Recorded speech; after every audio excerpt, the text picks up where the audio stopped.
సహాయం చేయమని నువ్వు ప్రార్థన చేసినట్టుగైతే మీరున్న స్థలాలని అలా ప్రార్థన చేయండి. మేము కూడా మీ కొరకు ప్రార్థన చేస్తాం. దేవుడు ఖచ్చితంగా మీ మొరను ఆయన ఆలకిస్తారని మాకు విశ్వాసం ఉంది. మీరు కూడా నమ్మండి. ఇది ఏమి కాదు, మనము తల్లి గర్భము నుండి దిగంబరికి వచ్చాము, దిగంబరిగానే వెళ్ళిపోతాం. ఏం దోసుకెళ్ళి ఇది ఒక మార్గం మాత్రమే. మీకున్నవన్నీ మీ దగ్గర ఉంటే ఇది ఒక మార్గం. ఏ మార్గం అంటే నిత్య రాజ్యమైన మార్గం, అంటే పాపము నుండి విడిపించే మార్గము. ఒకప్పుడు మనం కూడా తప్పుడు చేసిన వాళ్ళని ఆ పాపా నుంచి విడిపించడానికి యేసయ్య సిలువలో రక్తం కాచి ఆయన ప్రాణాన్ని పెట్టాడు. అది మేము పొందుకున్నాం. ఈ రోజు మేము ఆనందంగా ఉన్నాం. ఆ పాపం నుంచి విడుదల పొందాం. ఇదే ఆనందం మీకు ఇవ్వాలనే ఒక ఉద్దేశంతో మీ దగ్గరికి వచ్చాం. ఇది మీకు కావాలంటే మీరు స్వీకరించవచ్చు, లేకపోతే అవసరం లేదండి. ఎందుకంటే ఒక రోగంతో ఉన్న వ్యక్తికి డాక్టర్ ఎలాగైతే అవసరమో ఒక పాటకి యేసు ప్రభావం అంత అవసరము.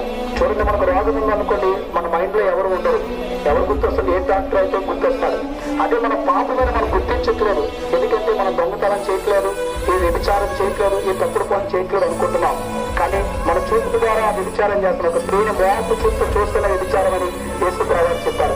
మీ సహోదరుని వెప్పుడా అంటే నరాశ చేసినని చెప్పారు.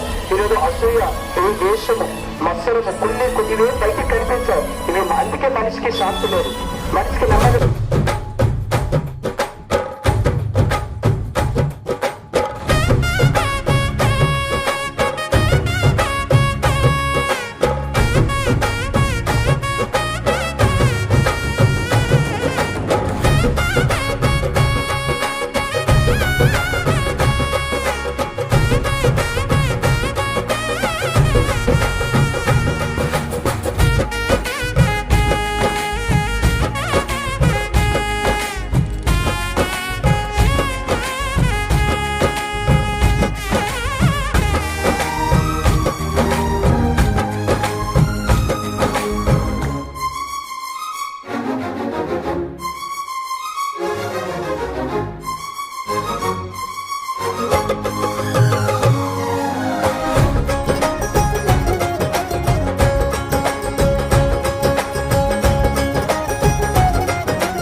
సంతోషగానాల స్తోత్ర సంపద నీకే చెల్లింతును ఎల్లవేళల.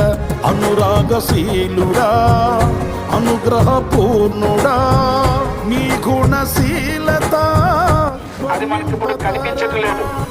కానీ రేపు అనేది మనకు తెలియదు. కానీ దాన్ని మనం నమ్ముతున్నాం. దాని కొరకే ఉదయం నుంచి రాత్రి వరకు కూడా కష్టపడుతున్నాం. అదే విధంగా పరలోక రాజ్యం అనేది ఒకటి ఉంది.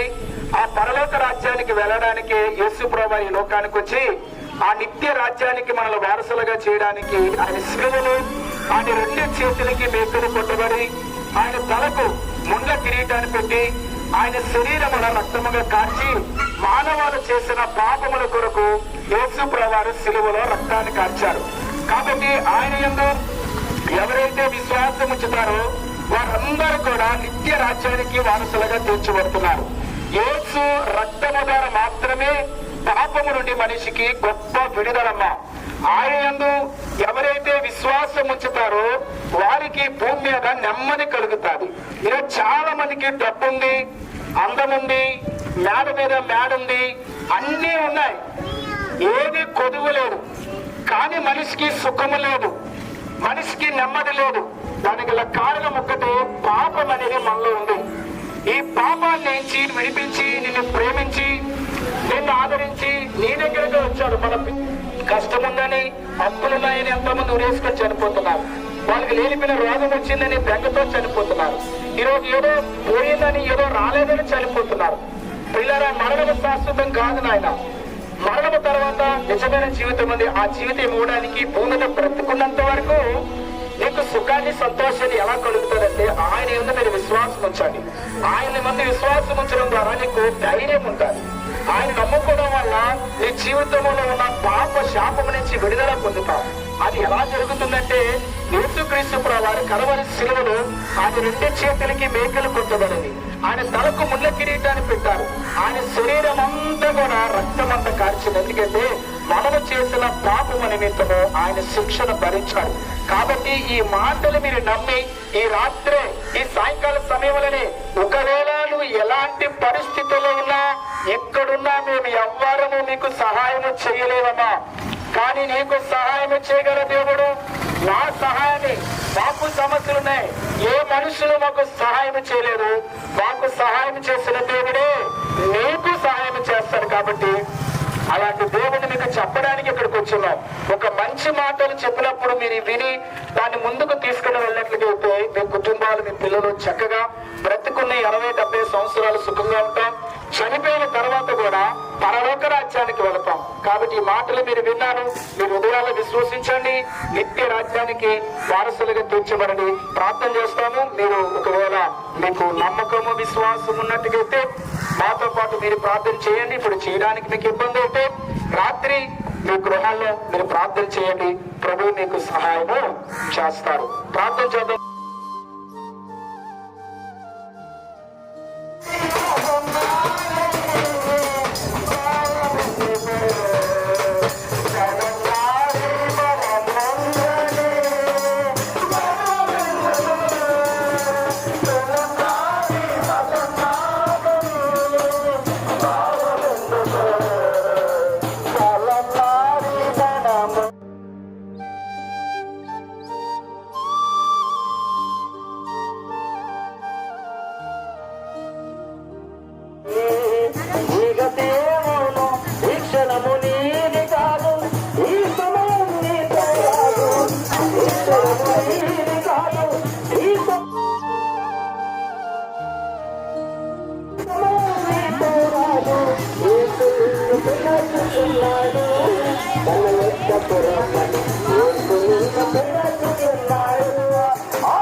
చేరుకుంటాం.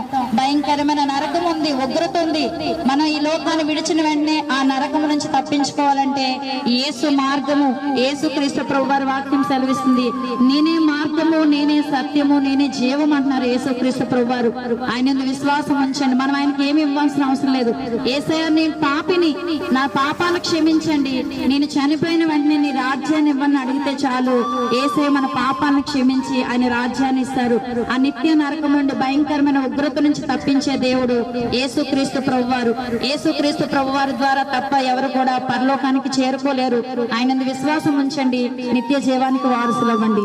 దేవుడి భారం మోస్తున్న జనులారా, నా దగ్గరికి రండి, నేను మీకు విశ్రాంతినిస్తాను. శాంతి, సమాధానం, నెమ్మది, స్వస్థత, మీకు ఏది కావాలంటే ఆయన ఇవ్వడానికి సిద్ధంగా ఉన్నాడు.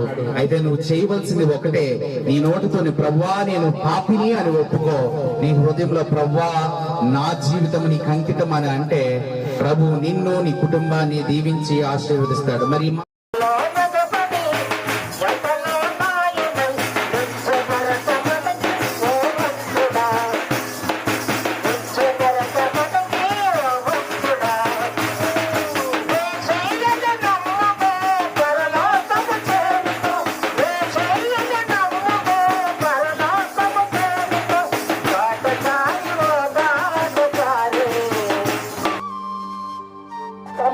పరిష్కరించేవాడు ఈ దేవునికి గ్రంథములో దుఃఖపడి వారులారా మీరు ధన్యులు, మీరు ఓదార్చబడతారని వాక్యం చెప్తుంది. దుఃఖములో ఉన్న వారిని ఓదార్చే దేవుడు యేసుక్రీస్తు ప్రభువారు.